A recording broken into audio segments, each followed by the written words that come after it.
Amis Gémeaux, bonjour, bienvenue sur ma chaîne pour la lecture de vos énergies pour la semaine du 6 au 12 novembre. J'espère que vous allez bien, que vous avez passé une bonne semaine.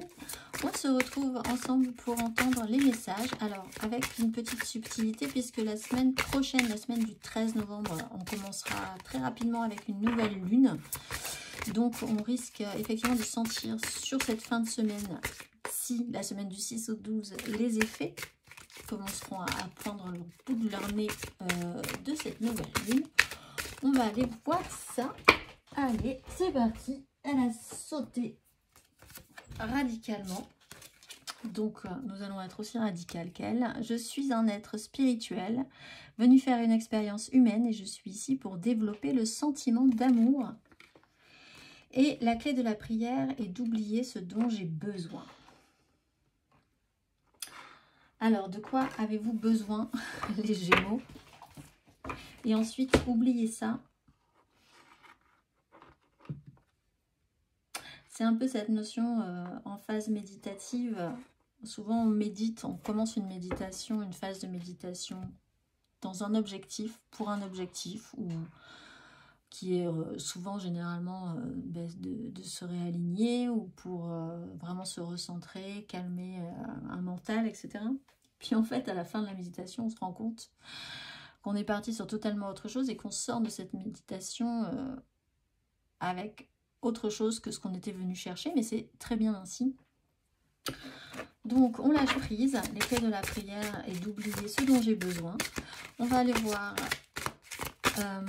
l'exercice associé pour ceux qui ont besoin ou envie de travailler les énergies cette semaine. Amis Gémeaux, quel exercice pour nos Gémeaux? L'autorité et le changement. La fréquence de l'autorité nous rappelle que la véritable autorité est puissante, directive et consciente, tout en étant réceptive, sage et aimante. On va aller voir l'exercice associé pour vous à autorité, amis Gémeaux. Fermez les yeux et réfléchissez au concept de l'autorité. Quelle sensation ce mot induit-il? Vous considérez-vous comme une autorité dans certains domaines? Faites-vous preuve de douceur et de sagesse lorsque vous guidez les autres? Êtes-vous issu d'un lieu de plénitude et d'équilibre?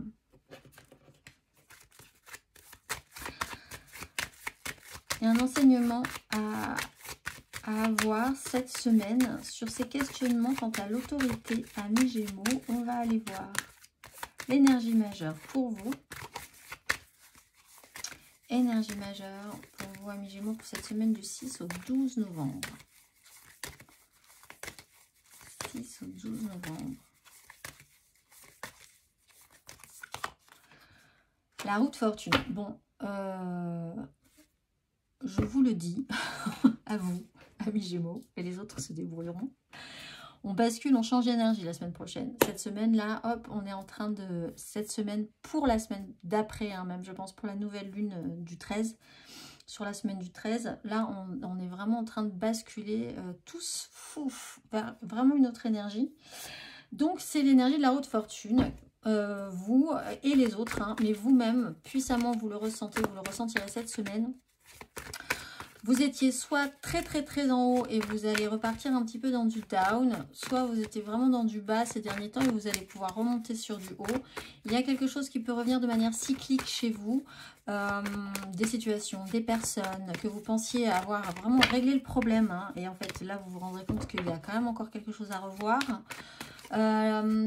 Si vous voulez stopper des schémas et des cycles récurrents comme ça qui reviennent de manière vraiment cyclique chez vous, même sur des années, hein, hop ça revient alors que vous n'aviez pas vécu cette sensation depuis 5-10 ans, etc. Là ça sera l'occasion de stopper ça si vous avez vraiment besoin ou l'envie, ou d'agir un tout petit peu différemment sur ce rythme et sur ces cycles comme ça qui se proposent à vous. Donc en fait c'est un cadeau la roue de fortune, hein. C'est toujours l'occasion d'agir, en tout cas sur, on ne peut pas agir sur les énergies extérieures, mais on peut agir sur nos propres énergies. C'est uniquement ce qu'on maîtrise dans la roue de fortune. On va aller voir.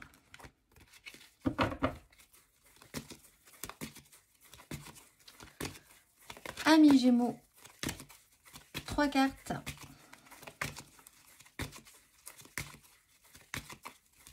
Pour cette semaine du 6 au 12 novembre.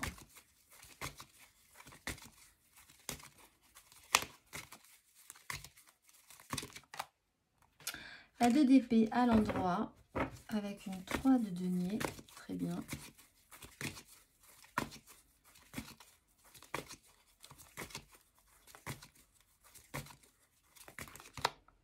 La 9 de bâton à l'envers avec une 9 de denier. Amis Gémeaux.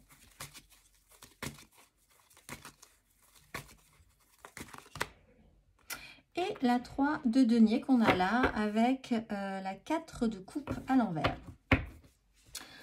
Alors, justement, alors la haute fortune, c'est intéressant parce qu'elle nous explique qu'on peut agir sur une situation et vous, possiblement, il y a une problématique sur l'action sur une situation. 2 d'épée, bah, on est quand même dans une forme de statu quo, de déni, de ne pas vouloir faire de choix. 4 de coupe à l'envers, ce non-choix a pu amener à une insatisfaction, à un résultat qui n'était pas forcément très confortable, j'allais dire, mais c'est pas le terme, très satisfaisant et qu'il va falloir revoir possiblement.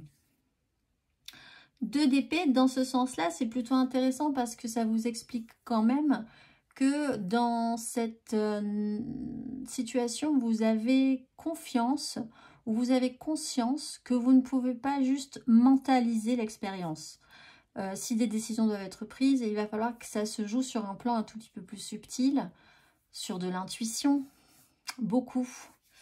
Alors là, on est vraiment dans l'idée d'avancer sur un cheminement spirituel, de ressentir les choses, sans avoir la possibilité, le pouvoir de le définir ou de l'expliquer dans la matérialité. Vous avez des ressentis, ils sont possiblement bons, mais difficilement explicables. Donc, mais c'est ainsi.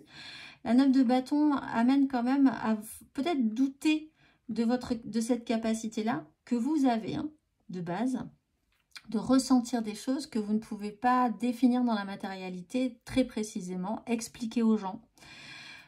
Du coup, vous ne le faites peut-être même pas du tout. Vous n'expliquez pas du tout aux gens vos choix, pourquoi vous les prenez, qu'est-ce que vous ressentez par rapport à telle ou telle personne, telle ou telle situation. Mais les résultats peuvent parfois vous faire douter de cette capacité. 9 de bâton à l'envers plus une 9 de denier à l'envers, il y a effectivement eu du résultat, des résultats sont là, mais on a toujours l'impression que les choses s'effondrent sur elles-mêmes, un peu comme si vous construisiez un château qui était très joli, château de sable, et il y avait quand même toujours un petit effondrement, c'était pas aussi parfait, pas aussi satisfaisant, pas aussi réussi, malgré tout l'effort que vous avez pu fournir avec une 9 de bâton et avec l'intuition juste en plus. Mais du coup, vous pourriez mettre en doute cette intuition. Et vous êtes un peu fatigué cette semaine. Peut-être que les résultats là sont pas aussi parfaits, pas aussi satisfaisants, alors que vous le sentiez bien, alors que vous avez pris des bonnes décisions. Avec la 3 de denier, il y a des collaborations qui peuvent être intéressantes. Essayez de rapporter du sang neuf un petit peu dans cette histoire, peut-être pour vous aider, vous soutenir, pour avancer dans vos projets aussi. Peut-être allez-vous devoir choisir aussi de nouveaux collaborateurs, des nouvelles personnes qui vont pouvoir vous aider parce que, encore une fois, vous êtes un peu fatigué sur votre projet. Elle est dans le bon sens, c'est-à-dire que vous êtes quand même capable de créer quelque chose avec les autres, de remonter un petit peu ce château de sable en y intégrant, peut-être, si vous avez des tigres, mais en y intégrant quelque chose d'un petit peu plus solide que du sable. Des choses différentes peuvent s'imbriquer maintenant dans cette construction, dans les projets. Ça peut être de nouvelles personnes vraiment qui ont d'autres compétences que vous, qui auront des choses à vous apporter, vous-même vous aurez des choses à leur apporter. Il y a une idée de bien s'associer pour bien construire. peut-être même pour reconstruire, parce que la 3 de denier, c'est aussi cette notion-là. Si quelque chose n'a pas marché du premier coup, il va falloir, et vous le savez, reconstruire en essayant de mieux réfléchir à pourquoi ça n'a pas marché du premier coup. Ce n'est pas lié à votre intuition, je pense, c'est lié peut-être à votre fatigue physique, à la dépense d'énergie qui a été énorme et au doute que vous avez sur votre capacité à assumer physiquement, concrètement, réellement ce que vous voulez assumer. On va aller voir émotionnellement.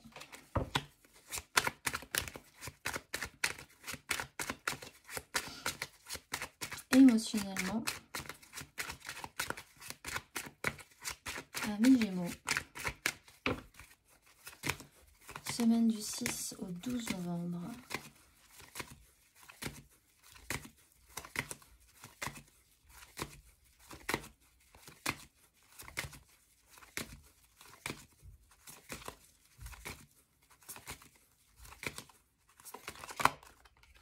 De denier, 3 de coupe,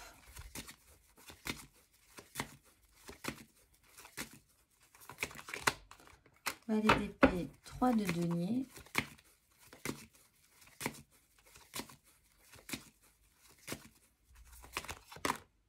six de coupe. Alors, Rose Fortune, 6 de coupe, il y a quelque chose du passé qui revient.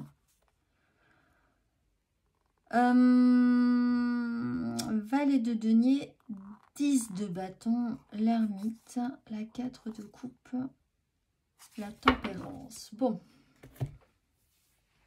Alors, pour certains Gémeaux, on parle d'un clan, méga clan familial, professionnel, sociétal, tout ça à la fois si vous y impliquez votre cœur, si des gens qui sont dans ce clan y impliquent aussi leur cœur. Il y a une histoire au long cours aussi, hein, avec la 10 de denier et la 6 de coupe. C'est une histoire qui dure entre vous et quelqu'un d'autre et qui est très construite étonnamment. Vous ne pourriez peut-être pas définir pourquoi elle est construite parce que ça joue sur un autre plan. Mais pour vous, c'est une histoire très construite entre vous et elle dure. Là-dessus, de la communication pourrait reprendre entre vous. Ça pourrait revenir sur le devant de la scène. Pour d'autres encore Gémeaux, il est quand même très vraiment à une famille concrète, un méga clan, ce que vous avez construit, ce que vous voulez pérenniser, vraiment bâtir dans votre vie d'importance avec des gens d'importance. Là, il y a des informations, de la communication.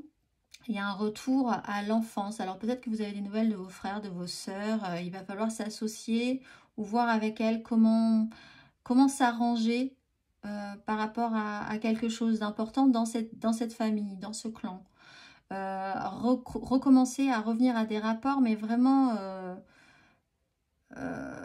où se jouent des relations d'enfance. Hein, petit frère, petite sœur, grand frère, grande sœur, etc. Peut-être du soutien à trouver aussi parce que vous êtes encore une fois un peu fatigué ou un peu insatisfait des résultats alors que vous aviez beaucoup engagé, puis vous avez peur de ne pas pouvoir assumer toutes vos responsabilités.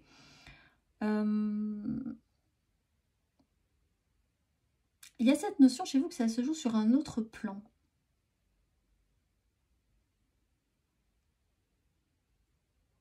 Un plan subtil.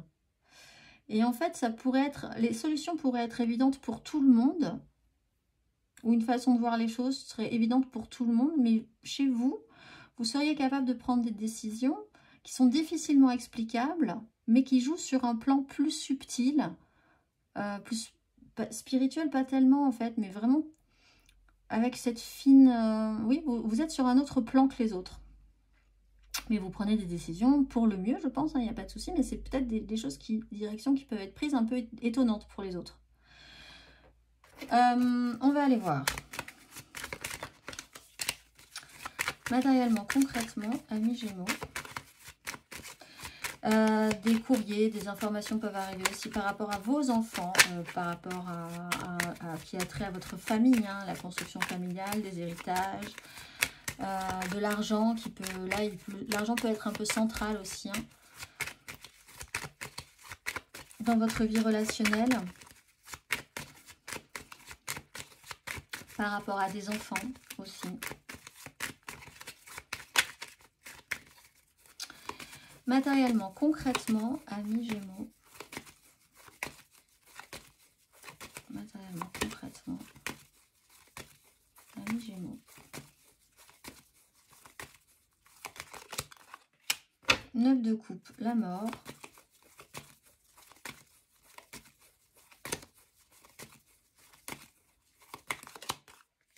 Dix de bâton, l'as de coupe.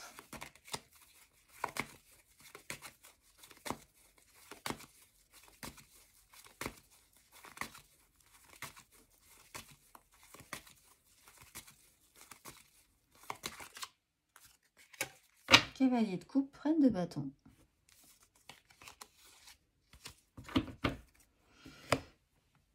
Alors, il y a de la satisfaction quand même, mais ce qui apporte la joie apporte aussi une transformation.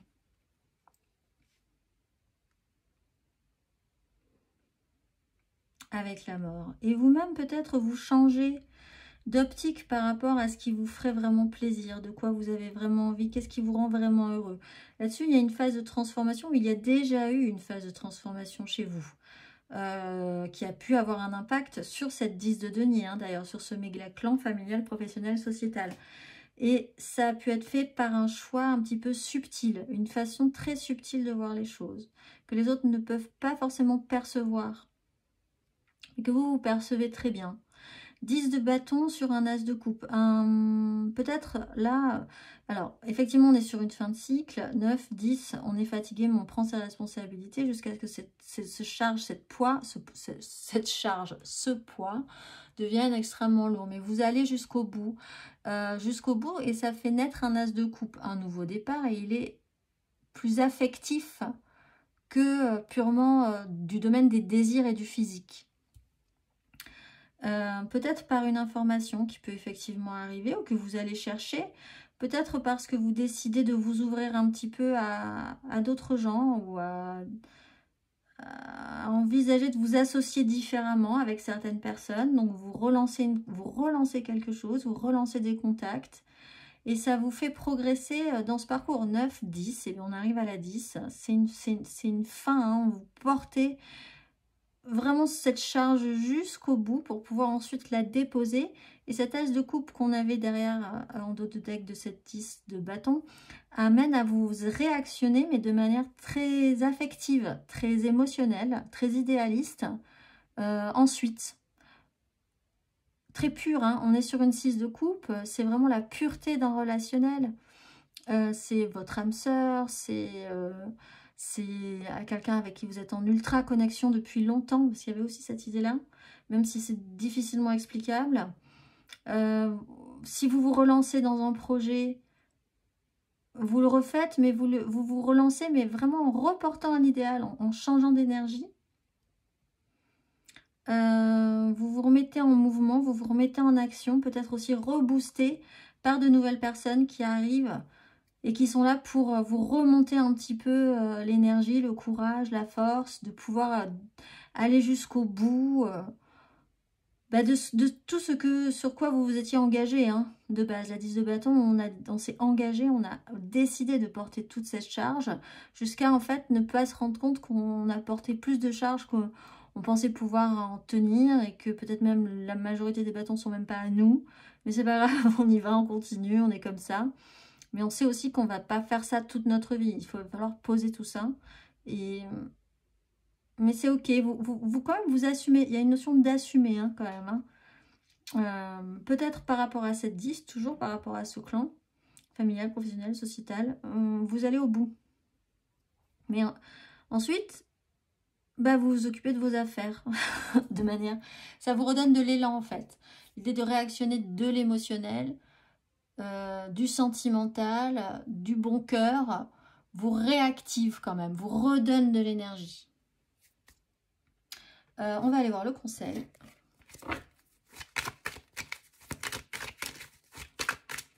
On fait un petit coup de mou. Un petit coup de mou. Et puis après, c'est reparti. Un Mars et on repart. On va aller voir le conseil.